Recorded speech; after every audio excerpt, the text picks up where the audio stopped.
Hi, and thank you for joining us at this week's episode of the Apartment Academy, the multifamily's only operations-focused podcast, your Institute of Higher NOI. I'm your host, the Dean of the Apartment Academy, Daniel Cunningham, and today's guest lecturer is Tyler Billings.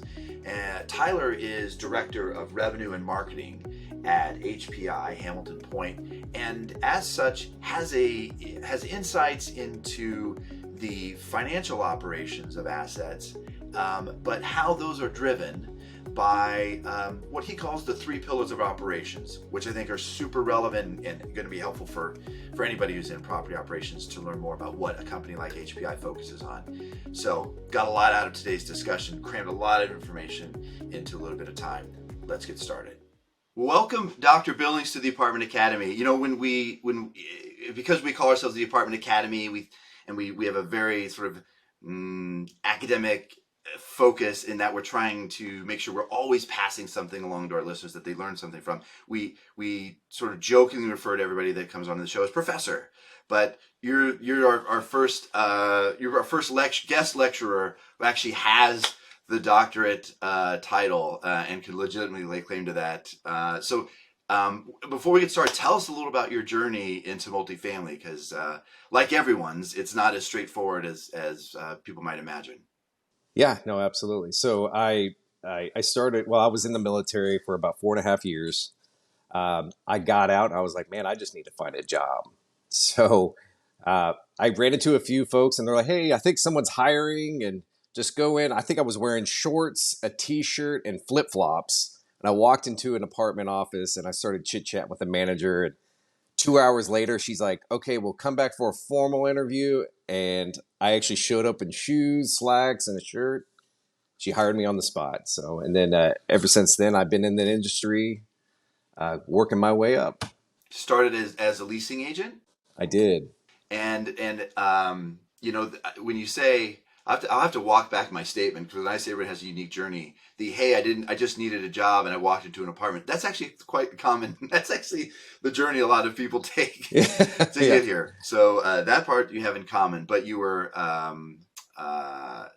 but starting at the ground level and working your way up to now you're Director of Revenue and Marketing at Hamilton Point. Tell us a little bit about what you do in that capacity. Tell us a little about Hamilton Point. Yeah, so I oversee all of the revenue management approaches to operations along with high-level marketing strategy. And I team up really closely with the director of training.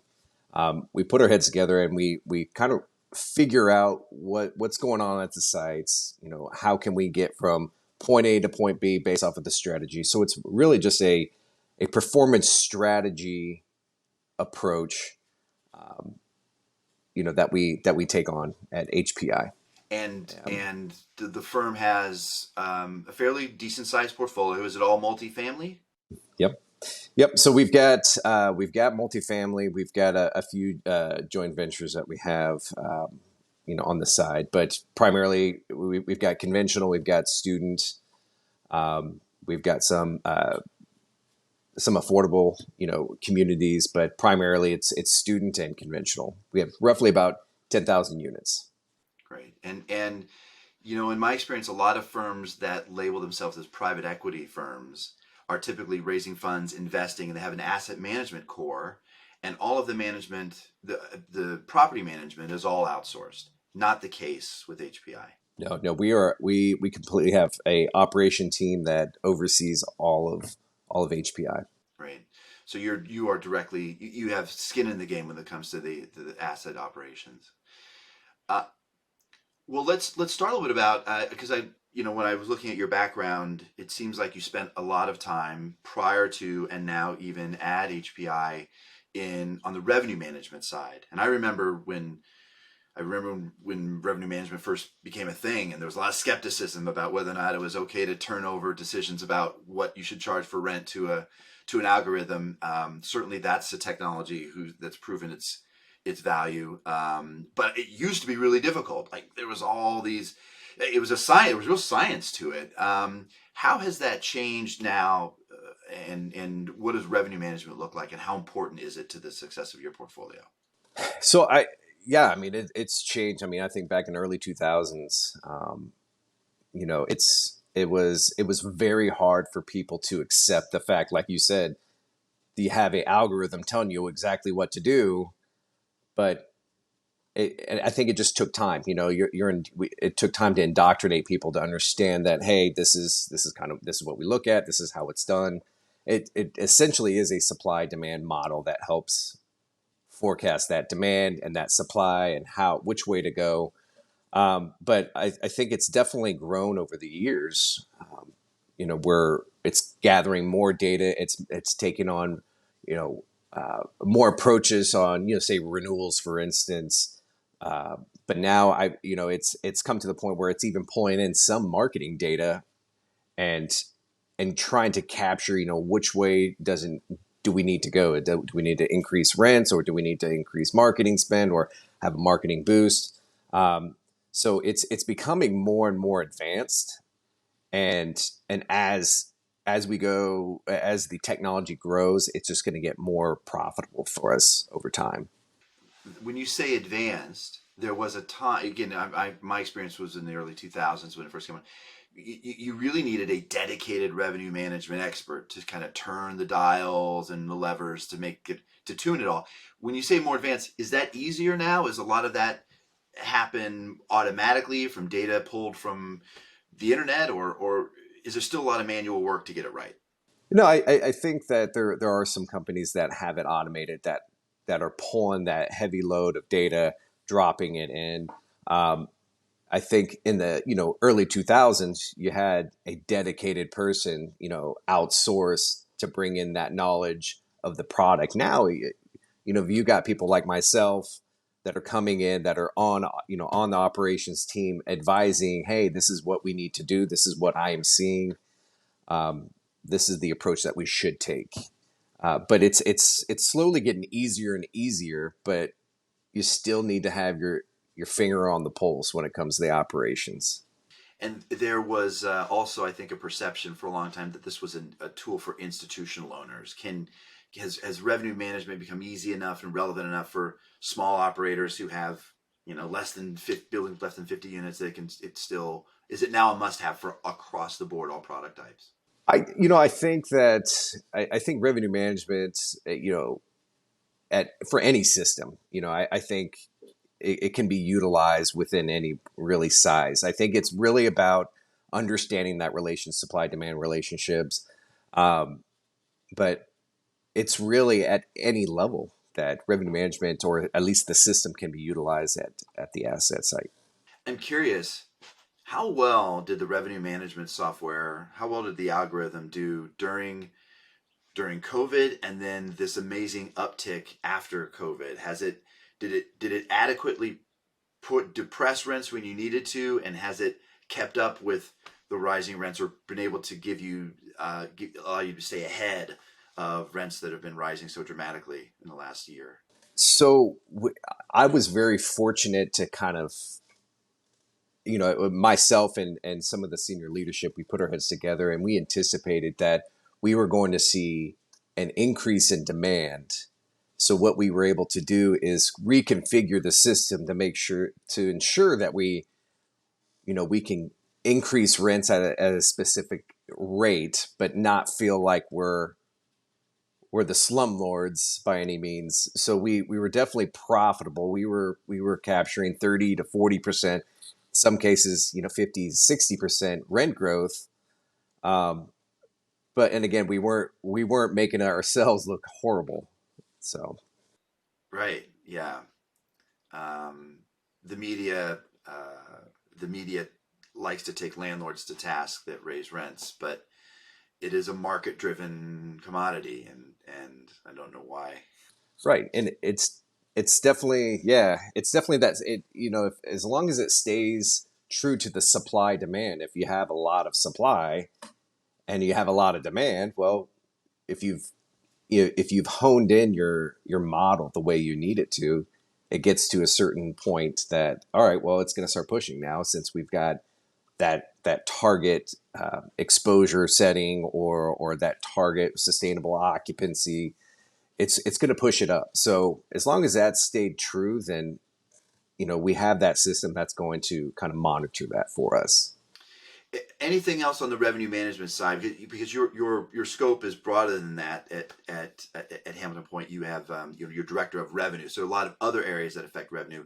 But before I ask you or move on to that, is there any advice or guidance you could give? What makes for great revenue management?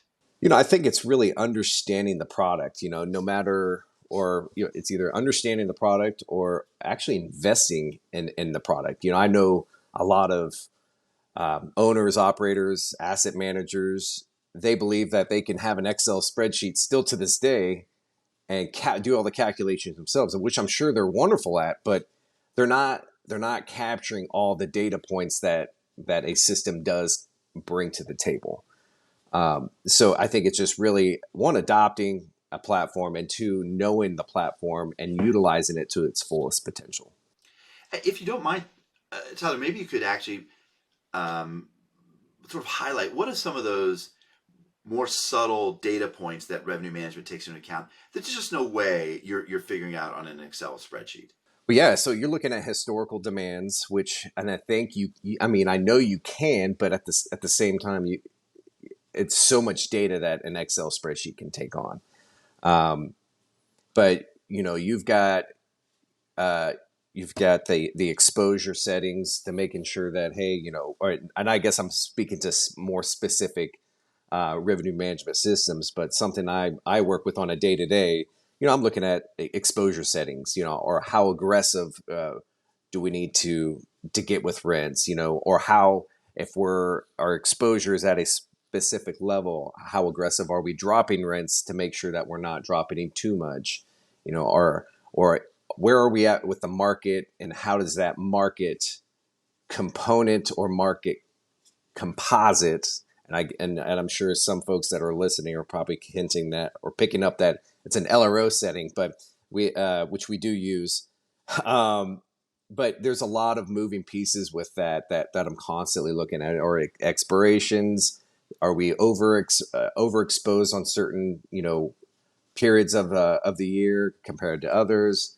So it's that really supply demand, and making sure you have that seasonality baked into it, so you're not overexposing yourself on a low demand season. So it's basically helping you smooth out your supply demand. Yeah, thank you for going a little bit into the weeds there. And that might have been the terminology might have been specific to LRO, but those concepts, they exist in all of the platforms, right? Your exposure, what your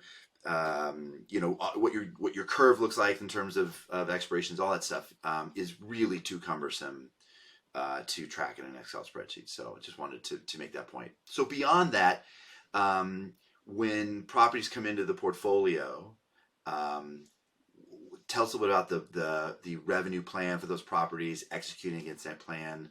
What do you think about, what's your responsibility to ensure that a property performs according to plan? So what I typically look at are, they're the three pillars. I look at the human capital, I look at the marketing strategy, and I look at revenue management systems. So what I've learned is that these three are typically under the microscope constantly, but a lot of folks fail to ascertain the fact that they all work simultaneously together. So when it comes to what I do, is I bring all three metrics, or these three, I guess, departments together, and I create a reporting matrix, or I call it my diagnostic report, where it goes through and evaluates, what direction we need to take this, what's going on, and really hone in on these three departments. But when assets do come on board, it's really ironing out the strategy. Does it make sense to put it on revenue management right now compared to later?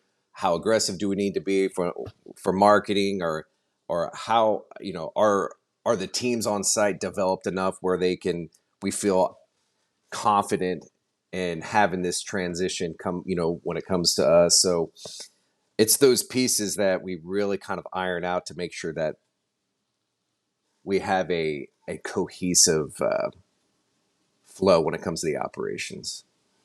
All right, I love the three. I love the three pillars. Let's dive a little bit deep into each one of those. Um, let's start with marketing because I feel um, marketing is the softest and squishiest of all of those. Like, what is the good marketing plan? How do you set a marketing plan based on you looking at an asset like, here's how we'll take this asset to market. So what I've learned, so when I first came on to HPI, we were, you know, we had our, I think the strategy was let's focus in on a bunch of ILSs and let's just try to maximize the demand and let's see what we can get. And what I've learned is that not every asset, and I'm not talking poorly on any ILS that anyone that's listening, but you really have to understand the success of the assets. Are we, or I should more say the marketing approach to it. For us, we're very lean when it comes to marketing. We know exactly where our conversions come from, and we maximize and we invest in those specific resources. For instance, we're a big component with Google. We know that when someone goes in and and looks for an apartment, and one of the first places they go to is Google. Well, why not have our focus be more SEO driven to our specific website and focus in on additionally to Google Ads, and how we can strategize with that and how we can become the top, at least the top five searched search communities when people are looking in specific areas. That's actually very interesting. I think that really for the longest time the focus has been on ILSs and which one of those can drive all the leads. But what I'm hearing for you is the majority of your leads are coming through the website thanks to SEO that has your apartment ranked highly when people search for apartments in Atlanta or wherever you know that is that the goal, huh? Sure. Yeah. Yeah. And I think the approach when I came on board was, and I try to think of someone, trying to hit a bullseye, but you have a handful of darts and you're just chunking it out of board and hopefully something lands. It doesn't make sense because you don't have accuracy when you're trying to pinpoint what drives that demand. If you have one and then you're focused more on trying to hit the bullseye, the more likely you're going to have on it, unless you're just a terrible dart player. Um, but it's coming in and trying to focus, where you want to hit it at. So that's what we've done. We still utilize ILSs. We haven't, removed them at all, completely. But we did drop about 60% of our ILS spend and honed it in on the ones that we've seen positive conversions from. That's very interesting. Can you so SEO is there's a lot of black magic involved in SEO as well, yeah? Is that share with the listeners how you how can you best launch an SEO strategy? Is it you must have an agency to do that for you? There's a way to do it internally. What do you suggest for somebody who wants to?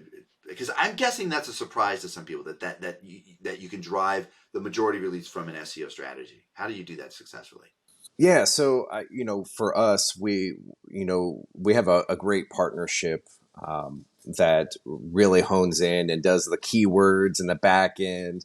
They're really working, tirelessly to making sure that we're up to date. We're at the top of the pages. So, but I've seen some people, or some organizations that have an internal team that do it. So, I think that as long as there is someone constantly working on SEO performance and measuring it and managing it, I think it's great. But organizations that don't have it or don't have that tie-in with SEO, they're missing the mark. I think it's easy to make some tweaks to a website or back into Google or whatever, and and it's just it doesn't cost a lot. So you can have a company or a third party company that pays, you pay all this money to do it, but it's simple things that you can do to really help boost natural or organic leads. And when you roll in the cost of the SEO firm and the cost of the advertisement with Google, is this cost per lead, the cost per lease, commensurate with what you would pay for an ILS, or is it a lot more, but your conversion rate's high, and so it's worth it?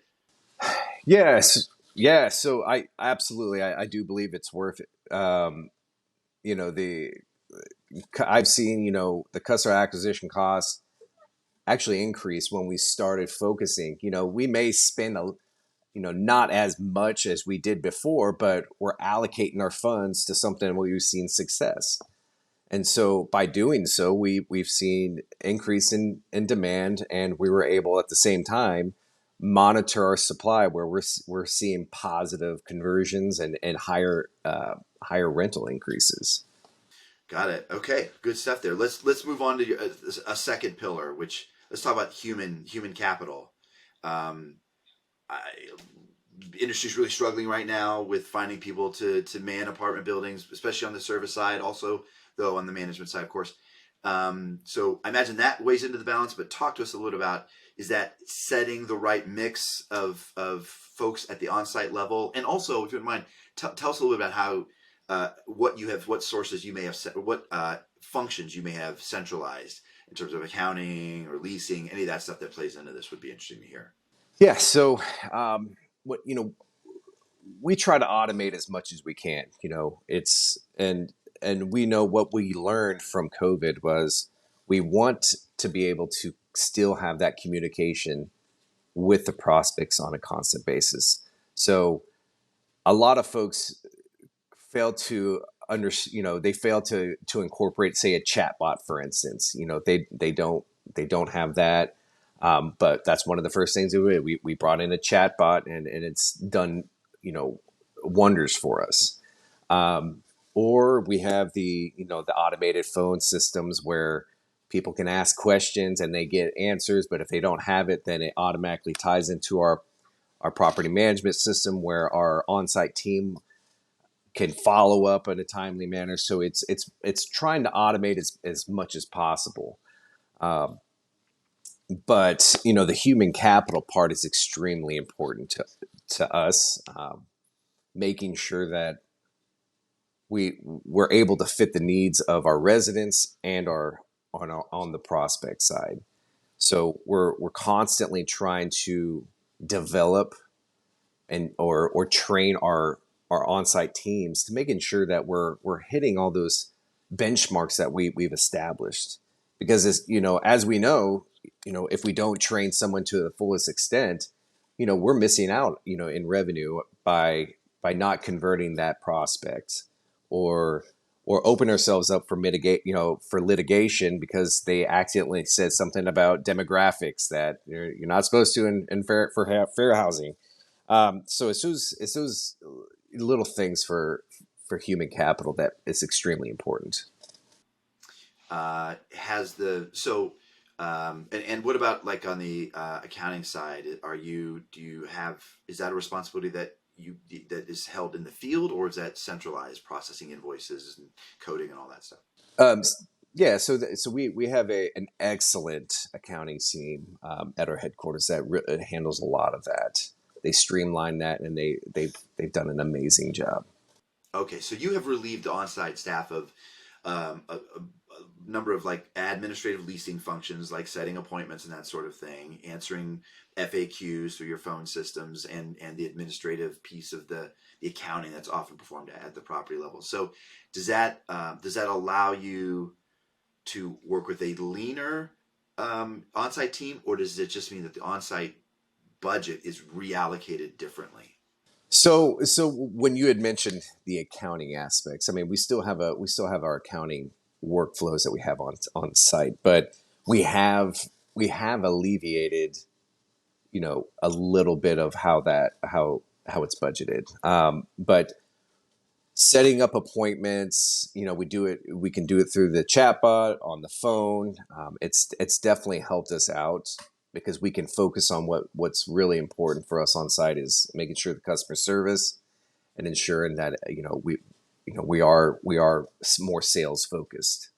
And you touched on the importance of training, and you tied correctly the quality of your training to an impact in revenue. Because if you but you were speaking in the context of leasing, like people that are leasing agents, if they're not well trained, they won't close as well. They put you at risk by not by maybe being ignorant of fair housing laws, that sort of thing. um, what about training on the operations side? Is that equally as important? Do you have a robust training for the managers and service managers, or is it more focused on the leasing side? No, yeah, and I touch on leasing because it's you know I believe the leasing team is the kind of the engine. You keep the engine running, or more so the on-site teams. They're the engine that keeps everything going. That's the leasing. That's for the sales. You've got the assistant managers that are collecting. You got the managers that's helping everything, kind of oiling everything up, and the maintenance team keeping everything standing, making it look good. So, but having a robust training across the board for the on-site teams is paramount, because if they're failing to if they don't know, or they don't know how to sell or fix something, or they don't know the process. I mean, it opens up on such a broad spectrum of potential issues. So, but it's extremely important to us at HPI that training is absolutely a focus for us.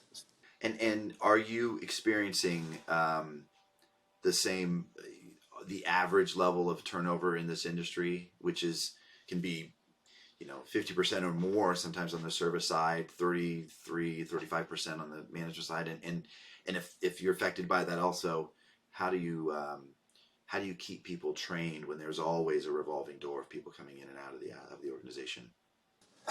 Well, I think it is. I think we've all been impacted by the turnover. And what we do is we really try to focus on what's going to keep them on board with HPI, and how can we retain those folks. And so, but training, I mean, I think it's just it's continuous. You can't just say, hey, we're going to train you once a quarter and that's it. We've got really great programs where hey, training's once a month. At least for the administration, administrative part. There's training once a month. And it teaches them from the basics to leasing, all the way to how to process a check. It's things like that. And then on the facility side, we have a dedicated team that goes out and helps onboard and facilitate and really train the maintenance side on how they can better serve the community. And the part of the training on the operations side around policies and procedures and preventive maintenance. You talked about the importance of automation. Have you brought in any tools to help automate any of that part of your operations?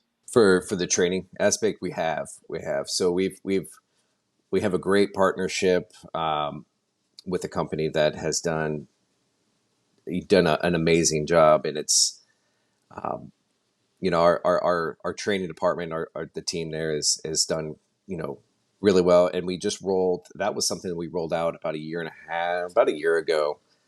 And it's done. I mean, I think we actually rewrote all of our policies and procedures, and it's done some really great things for us. And you're now training on these the and you have an LMS system, I suppose, that Hmm. conveys that. Is Hmm. that how that We do. happens? Yeah. Hmm. Okay, so your third pillar. Sorry, we could spend a lot of time here, but I know we try to keep these digestible amount amount of a podcast. But your third pillar was revenue management. Anything else that we haven't that you wanted to add to that? We talked about revenue management a bit already, but is there anything else that falls under that umbrella we haven't touched on? I think that revenue management is it's been a necessity. I think since I've been on site. It's always been something that I've been indoctrinated I'm believing that it is the end all be all, but it's not necessarily always the end all be all. Obviously there's other aspects and metrics that we have to take in consideration with revenue management. Um, I think that if I had any advice to anyone that's listening that hasn't even considered it, you should. I think it's something that you can leverage and really see some rent growth and just overall just growth of the community. Um, but yeah, revenue management systems is something. It's a definite necessity in this industry. Yeah, I hear you. Okay, so you put these three pillars in place. Let's put a bow on everything by talking about how you then measure your success. You put these in place. How are you measuring that against your performance goals?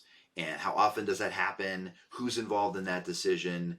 And what do you do if things aren't working? Yeah. So what I have done is I created a report. Like I had mentioned, I call it my diagnostic report. So I'm looking at, well, I'm sorry, Tyler. Is this a custom BI report that's coming right out of your financials, or is this an Excel that you've developed on your own? it's an Excel, but I'm working with our property management system to automate this for us. So I'm looking at GPR, and I'm looking at prior month, prior quarter, prior year. Which direction are we going? Are we going to meet our budgets based off of our current rents? Where our current rents are. Where is our trend going? Because everyone likes to look at 30 to 60 days, but we really need to focus in on, hey, we need to look 90 plus days, with the exposure that we currently have. Because if we're forward thinking and we're forward looking, then we're going to be able to make tweaks here and there that's going to adjust on an overall what's going to happen, say 3 to 4 months from now. Um, but it's constantly trying to meet those benchmarks for me, that I have created that's shown success. And that's why we were able to get 40, 50, sometimes 60% rent growth on specific units. I think we've gotten up to 80 to 90% rent growth on, certain leases. So I think that looking at the financials on a monthly basis if you're not doing that right now, I think you're really missing the mark. Um, but I'm looking at making sure that customer acquisition cost is in line based off of goals that we've set in place. But and if not, then we make adjustments. Where do we need to increase marketing, or is marketing where it needs to be? We're getting the leads, but maybe rents may be too aggressive. So it's that balancing out of marketing and pricing and making sure our supply and demand is kind of functioning. But but that's why I bring in that training piece where, all right, well, pricing's right in line. We're slightly above last year, but we're not pushing rents as strong, and because we have a lot of exposure. Make readies they're all made ready, but our conversions with our on-site team is below where we'd like to be. So from there, I would say, hey, we need to really focus on our resources on the human capital part, or the training development. Can we do anything to increase our conversions? And a lot of times, because everyone likes to sacrifice rents, that's the first thing everyone likes to sacrifice. Oh, we're not doing good. Let's just go ahead and drop rents. I'm like, whoa, whoa, whoa, before we do that, let's take a look at everything.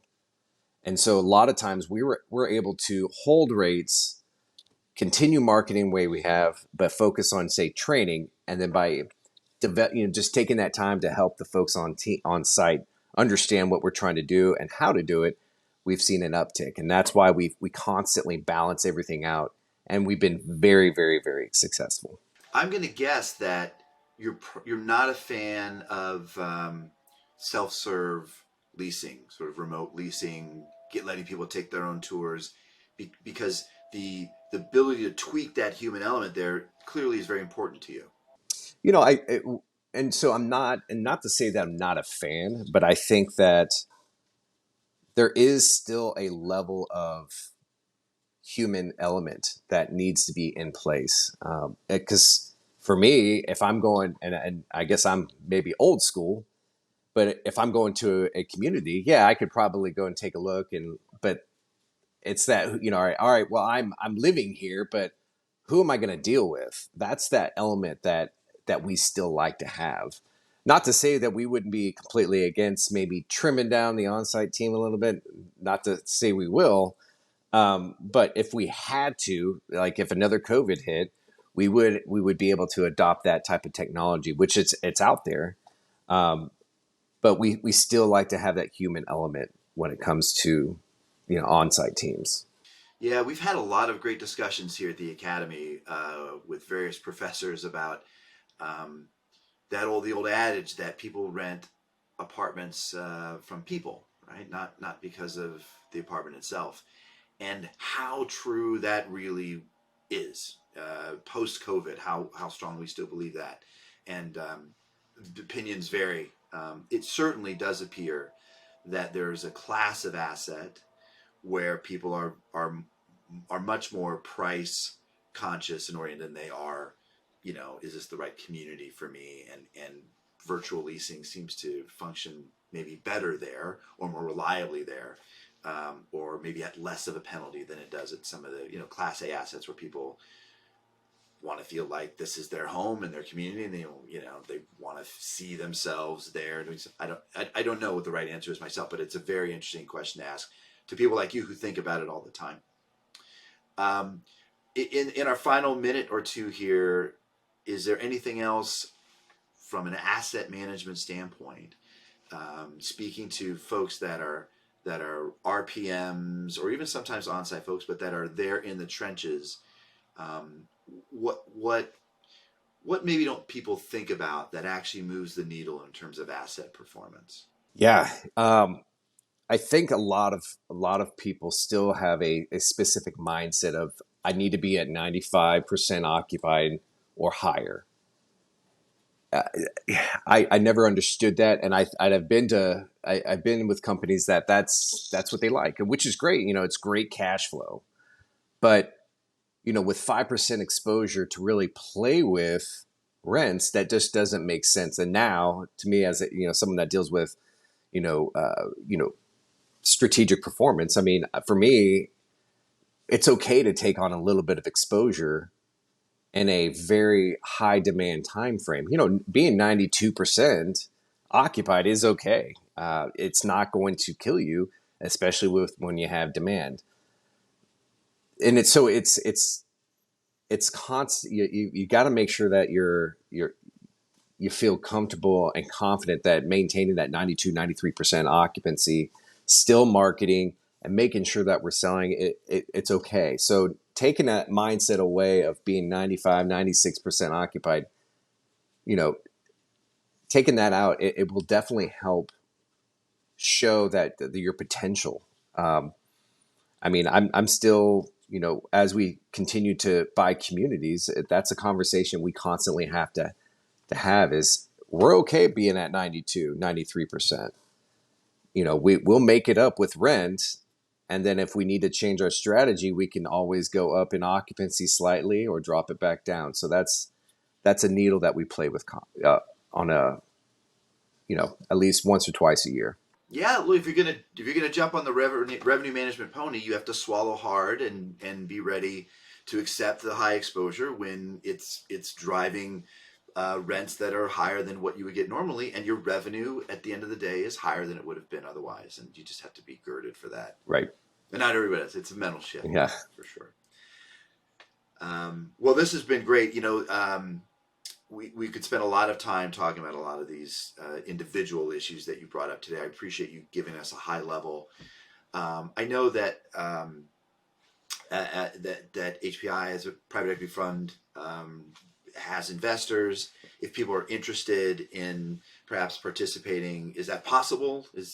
Should folks look to you to maybe as a source to invest passively in this industry? If so, how do they get a hold of you? Well, not necessarily me, but you can absolutely go to our website, hamiltonptinv.com. It gives us some, great information. We've got some wonderful sales and marketing team that'd be willing to and eager to talk with everyone that is interested. Great.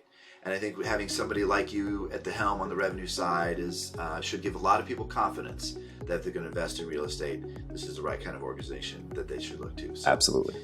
Thank you so much for coming on the Academy podcast with us today. Thank you so much. Thank you for joining us at this week's episode of the Apartment Academy podcast. The Apartment Academy is a production of Leonardo 24/7, the industry's leader in multifamily operations and maintenance software. At Apartment Academy, we realize the hard work that goes into property management and the stress that comes along with it. Leonardo 24/7 takes the guesswork out of your team's day-to-day by providing customized daily guidance on tasks that need to be done, guaranteeing consistent operations across your entire portfolio. To learn more, visit www.leonardo247.com today.